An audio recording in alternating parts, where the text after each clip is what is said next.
Hey everyone, welcome to video number 7 in this series, which I've decided to call the third column, the architecture and foundations of ethical marketing. The third column, of course, because of this column. And these are my summing up thoughts. The videos have been out for a little while now. We've gotten some feedback, some testimonials, which are very kind, also some questions. So I'm going to do my best to tie this together. Now, the last video ended abruptly somehow. I turned off the video before I was just about done. So let me take it from here.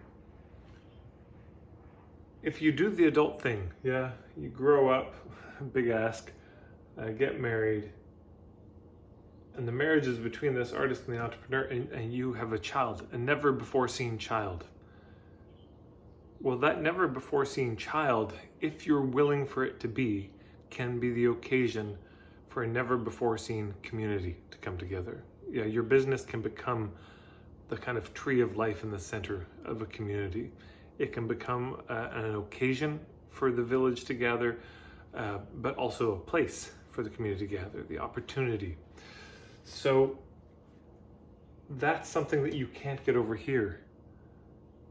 Not only do you get a profitable business, but more community is built.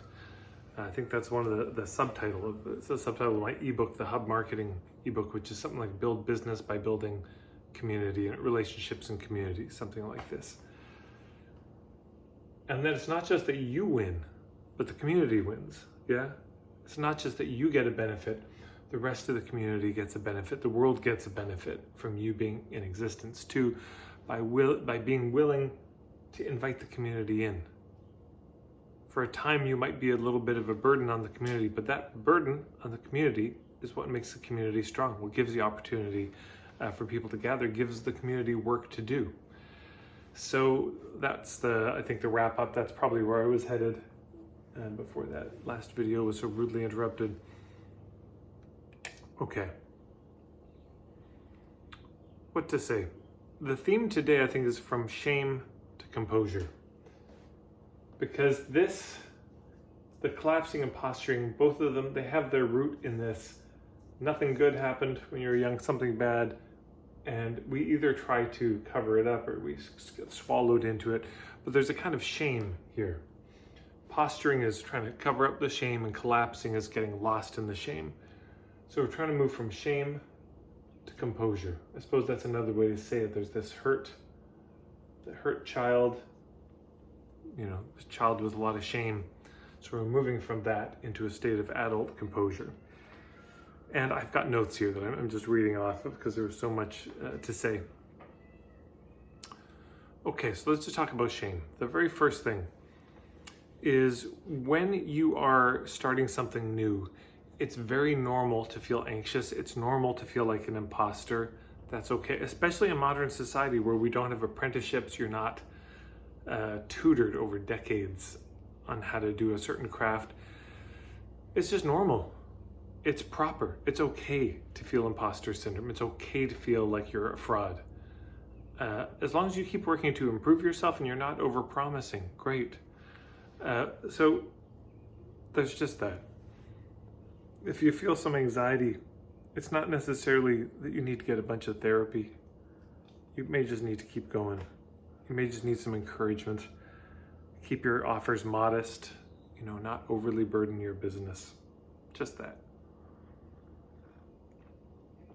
There's no shame in being where you are either. If you're here, I probably have tended to more towards collapse. You might tend more towards posturing. I think most of you, as we talked about, are the collapsed artists. There's no shame about being there. I don't want anyone watching these videos to feel like, oh, I shouldn't be here, something is wrong with me. Not at all. Connected to that is the difference between morality and savvy. Yeah. Because there's nothing really unethical about collapsing or posturing. These are just strategies we use to meet our needs. They're orientations towards life. This is a real lose-win orientation. That's a real win-lose orientation. This one is really motivated by this love me. This one is more you will respect me. There's nothing immoral about that. It's just human. That's all. And as we get older and wiser, we start to see that these strategies don't work that well. Again, this isn't a morality issue. This isn't you're going to burn in hell because you're collapsing or posturing. It just means you might struggle in your business more. You're probably going to struggle in your life more. There's going to be more drama. But, composure is not morally better. It's not more spiritually deserving and groovy. It's just helpful. It's just useful in life, that's all. It makes us a little bit more savvy, a little bit more balanced, but you don't get any spiritual brownie points. You don't go to marketing heaven when you're more composed. Yeah.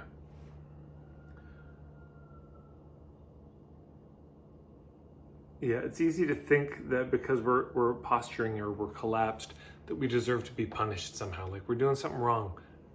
There's nothing wrong here. It doesn't mean it's consequence free, but consequence and punishment are two different things. It doesn't mean you deserve punishment, but it might mean that you deserve a lot of love and support that you never got, which you absolutely deserve, but because you never got it, you've had to cope and adapt.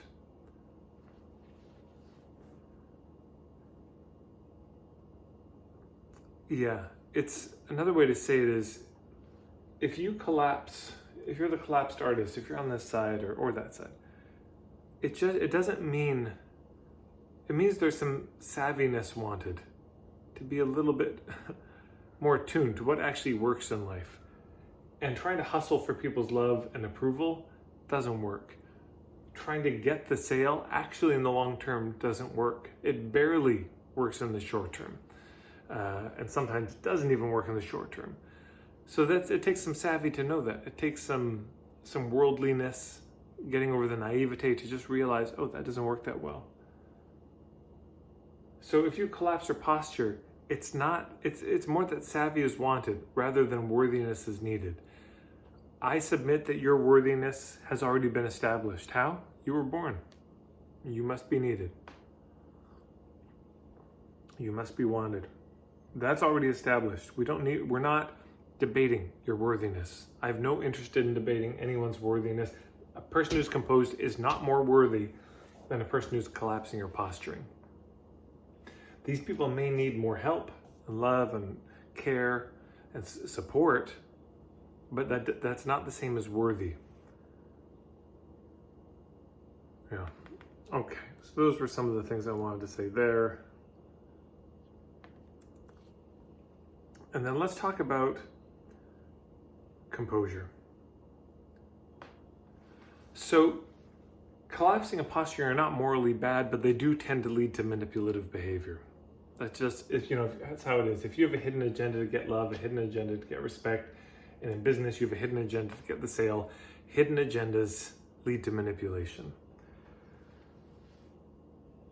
Somebody had written something, so I'll read what they wrote. They said, I recognize the collapsed artist, the good girl, full of resentment. Being a recovering people pleaser myself, I've realized it's actually manipulative and controlling behavior, and I say that without judgment. You can't trust people's love because they don't really know what they're loving. They don't know who you are because it's all an act, which becomes a desperate need for belonging and acceptance, becoming an adult after half a century on the planet.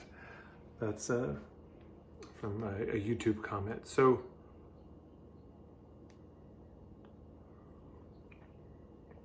a lot of us have either been the nice guy as opposed to the good guy, or the good girl, the sweet, people-pleasing, all those dynamics. And she's very astute in this, that this is manipulative behavior. This is just as manipulative as that.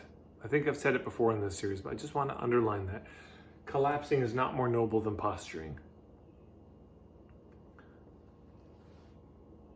Yeah.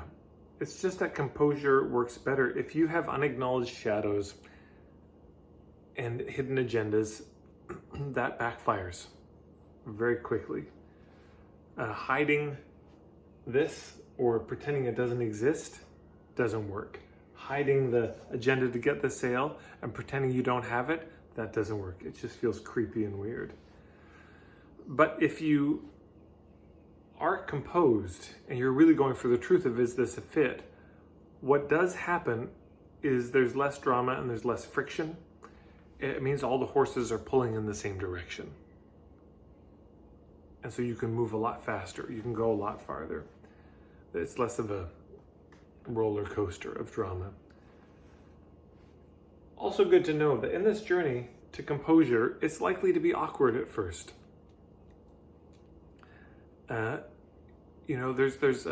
If you've been collapsing a long time, when you stop collapsing, you might over-assert yourself. And if you've been posturing way too long, you might become way too nice. There's just an adjustment period. It's okay. There's no shame. This is just not easy to do. Also, if you've been collapsing for a long time and you start having boundaries and saying no, people might get upset with you because you're cutting off the supply. They were getting something from your people pleasing. And when you stop doing that, people might get angry. You might lose some friends who probably weren't actually friends at all. When we're composed, another way to say composure is you've got you're fully hearted in your business. Your heart is full, it's open, it's clear, it's strong, it's uncomplicated. That is power in business. Because again, the lack of friction, so you can just move cleanly to where you need to go. When we have hidden agendas, we're divided. And that dramatically slows things down and creates all sorts of complications. And just to say again, what I think I said in the last video, only adults can be responsible. Children are reactive. Adults are responsible. And being responsible works better in the long term. Third thing I want to talk about is this path from here to here, and a few thoughts about that. One of the troubles is people have a blind spot that they don't even know composure is possible. For many people, they've actually never seen this in action. I'm realizing this about the marketplace, that a lot of people have actually never seen really composed marketing. They've never experienced respectful, courteous, trauma-informed, consent-based marketing. So it's not even on the menu. It's like, if you go to a restaurant, there's a secret menu that you can order from if you know about it. It's like that. If you don't know that menu exists, you'll never order the food, and most people never order up ethical marketing because they don't know it exists. But how do we get there once we know it exists? I probably sound like I'm beating the drum a little too much on this, but we just focus on the truth. The truth of what? Is this a fit?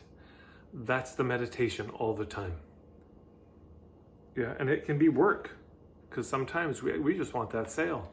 We just want them to say yes, or we want their love, we want their approval, their respect. Is this a fit? What's the right fit here? What's the best angle of relationship? What's the truth about that? Yeah. And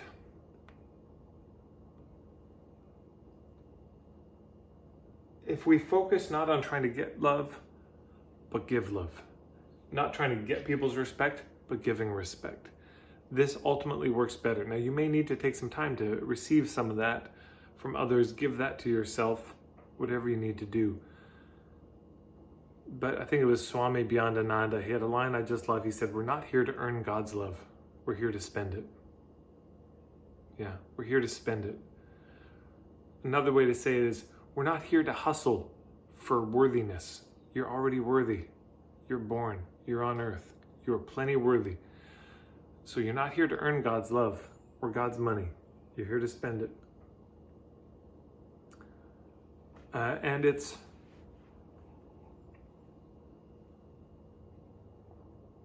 if you've had a history of abuse, this can be very hard, because this hole is very big. And it's just a process. It just takes time. It's okay.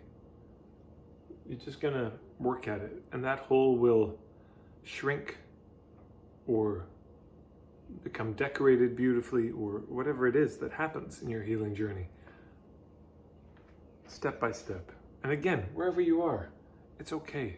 We just start where we are and we get as far as we can go. Somebody wrote in one of the comments, they said, for me, there's something about feeling enough. To be an adult, we need to have appreciation for who we are. We need to not feel lacking. When we feel like we're lacking, we always need to get something out of others. That's true. But when we feel enough, we can let go of the desperate need to get something out of it. The trouble is, so few of us feel enough in the West, likely because our lack of nourishing community and culture. Yeah, I mean, I could replace the West with just the modern world. Most of us don't feel enough. We feel desperately lacking in some fundamental way. Translation, we don't feel worthy. So there's a lot of work around that. But perhaps some of it begins with just the affirmation, you're worthy. That's not the direction to focus on. How do I get worthy deep down? You are worthy. How about you're needed? And we focus on proceeding like that's true. Stephen Jenkinson has a beautiful quote, and I want to read it here. He says this: do you think it's an accident that you were born at a time when the culture that gave you life is failing? I don't think that it is. I think you were born of necessity with your particular abilities, your particular fears, with your particular heartaches and concerns. I think if we wait to be really compelled by something big, and well, we're going to wait an awful long time. And I don't know if the state of the world can tolerate our holding out until we feel utterly compelled by something. I think it's more like this, that we have to proceed now as if we're utterly needed given the circumstances. This almost takes something bordering on bravado. It could be mistaken for megalomania easily, though I don't think it is. It has a certain amount of nerviness in it, and boldness for sure, something that's not highly thought of in the culture I was born in, unless you're a star or something. Regular people aren't supposed to have those qualities. I say they are, of course. That's what we've got to bring to the challenges at hand, not waiting to be convinced that we're needed, but proceeding as if we are. Your insignificance has been horribly overstated. Another thought on all of this is the notion of shadow. There's a lot of could be said about the shadow work.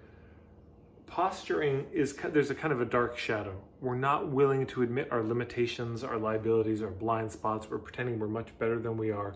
So we're hiding the kind of dark parts of us, the undeveloped part of us. We're hiding that.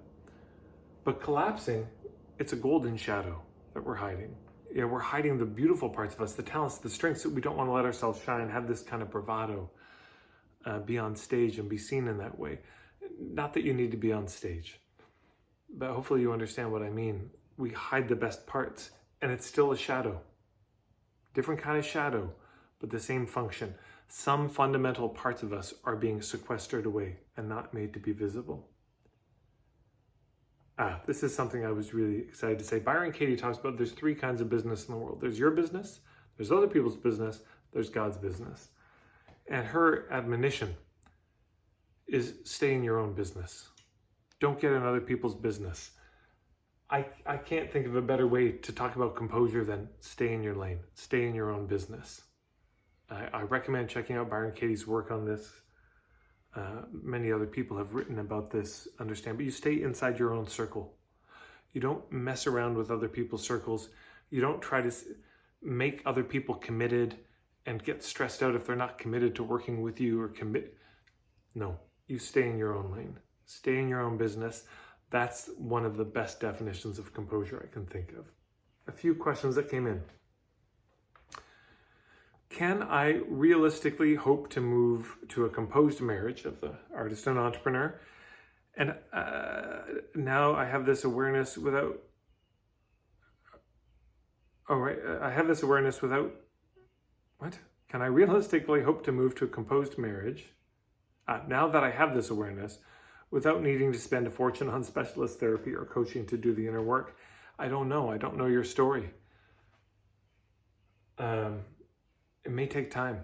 It may take a lot of effort. It really depends on your history and what you've gone through. It might take that. it might take years of really, really deep, hard work. And some of it, I've been amazed how much, this is a joke I've had with clients. I said, let me save you years of therapy. Because often what happens is people think they need therapy, but it's actually the business coaches, marketing coaches they're working with are trying to convince them to do unethical things and suggesting to them that the reason you're struggling to do those unethical things is because this limiting belief. So they think they have a limiting belief and they need to do all this therapy. And actually, if they just shift to a more ethical approach to marketing, everything lessens. So that's what I would start with. I would almost always start with that. Is the approach to marketing you're doing ethical? Because if it is ethical, if it feels really right in your bones and you still can't do it, now you might want to check out the inner work. You might want to do some of that inner soul searching. Again, my colleague Betty Cotton-Birtles, truewealthwithbetty.com, this is her specialty. And there's many people who focus on this. So yes, you may. Will it take you years? Will it take you tens of thousands of dollars? Maybe. Will it take you hours on a meditation mat? That could be so. But what else are you going to do with your time? What else are you going to do? The issues are going to be there anyways. The only question is, where do you want to be not tomorrow, but in 5 years, 10 years, 20 years? Because if you don't do the work, you're pretty much guaranteed to be in the same place. If you do the work, there's no guarantees, but you got a chance now of being in a much better place. Second question. I'm a coaching psychologist, so I have regular supervision and coaching anyway. So I have spaces to reflect, but perhaps not the structure to do the right reflection questions. Will your membership walk me through it? What's the light that gives me hope that I can get to where I want to be? Well, generally that's the idea of the membership. I don't know. Is it going to get you where you want to be? I hope so. It has to be said, there's a difference between one-on-one coaching and a membership. The membership will probably do a lot. If it's a good fit. Go to marketingforhippies.com/membership, read about it, send me an email if you have specific questions after you've read that in detail. It'll probably get you a lot of the way, and in my experience, there's probably a certain point where you're going to need one-on-one help, whether with me or somebody else, to handle some particular areas. But yes, I think the membership generally be helpful on these things.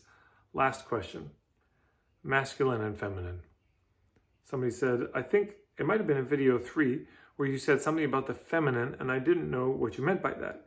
It was in the context of the feminine tending to collapse more. I wonder if you meant women in general or people with feminine energy as their main presenting energy, or the feminine energy in all of us, or where that was coming from. I didn't follow. Well, let me just wade into the gender conversation. I was thinking mostly about women. Those who grew up in women's bodies, that's what I've tended to see, is a lot of the good girl, a lot of the people pleasing. I think there's a lot of societal socialization in that way. And I don't know if it's inherent to feminine energy to collapse. Maybe so. Please, in the comments below, you probably have thought about this more than I have, many of you, around issues of gender and their sexual essence and all that. I remember my sweetheart was talking about a book she'd read where it was talking about the neurotic feminine and the neurotic masculine, and that the neurotic feminine can't imagine the problem isn't them. And the neurotic masculine can't believe the problem is about them. It must be about everybody else.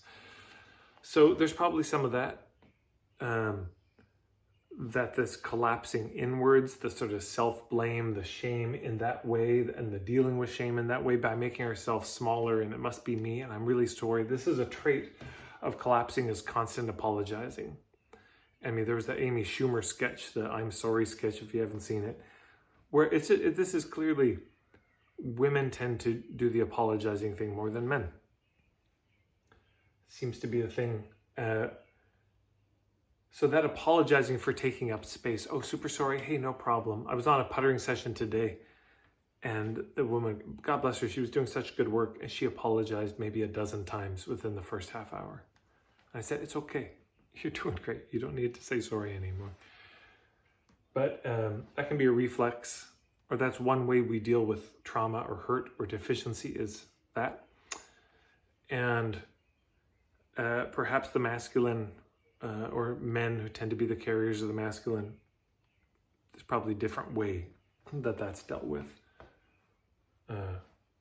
One version is we attack ourselves, and the others, we attack others. So that's generally what I meant. But again, this is not something I feel like I'm an expert in. I don't have any hard or fast rules on this. It's only something I've noticed that a lot of women struggle with people pleasing. So those were the questions. Those were the notes. Those are the things I wanted to go over. Thank you so much for being in it. Wow, 25 minutes already in this video. Thanks for being in it on this series about the third column. I called it the third column. I settled on that name because the answer, it's not in column 1. You have being collapsed, and particularly here, being the collapsed artist, it's where a lot of us tend to go, and this will not give you the business that you want. It's also not in column 2 of posturing, right? Whether that's being a posturing artist or a posturing entrepreneur, which is what a lot of the marketing coaches seem to push, is this posturing entrepreneur archetype, where you speak like this. There's this tone of voice, and I want to share a powerful, I'm sorry. But that's not the answer. The posturing entrepreneur is not the answer. So column 2 isn't. The answer's in column 3, where the artist and the entrepreneur get married and have the never before seen child, which is your business, which you involve the community in raising, and you get the help that you need. This is where the long-term, sustainable, thriving, profitable business is. It's in the third column. This is the architecture of the whole thing. So I would love to hear any final thoughts or reflections you have in the comments below. These videos will be on YouTube for about another week, and then we're going to take them down, put them all into one, and they'll be living in the Ethical Marketing Starter Kit, which you can find at marketingforhippies.com if you're not already signed up for it. Thank you so much. Thanks for sharing all the videos you do. Thanks to all of you who've subscribed to my YouTube channel, those who are on my email list or follow me on Instagram. I've loved doing this series. It's meant the world to me to have a space to take all these ideas I've had for over 20 years and now start to weave them into one model. Thanks, everybody.